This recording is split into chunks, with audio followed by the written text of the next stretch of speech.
அவர் அனுப்பின ஆள் அகிதோப்பலுக்கு பதிலாக வேற ஆள் அனுப்பி விடுவார். வேற ஒருத்தர் வருவான், இவனுக்கு அப்பனை அனுப்பி விடுவாரு. இவனை விட பெரிய ஆள் ஒருத்தர் அனுப்பி விடுவாரு. நீ மட்டும் சோர்ந்து போகவே போகாத. எந்த ஒரு காரியத்துக்கும் பயப்படவே பயப்படாதீங்க.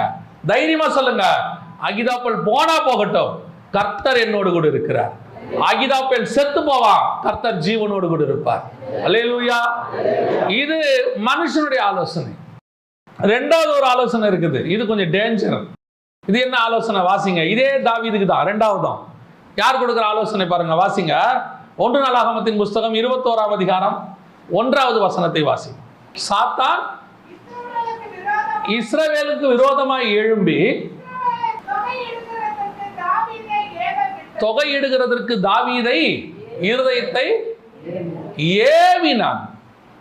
இதுதான் ரெண்டாவது ஆலோசனை. யார் கொடுக்கிற ஆலோசனை? சாத்தான் கொடுக்கிற ஆலோசனை. இதுல நீங்க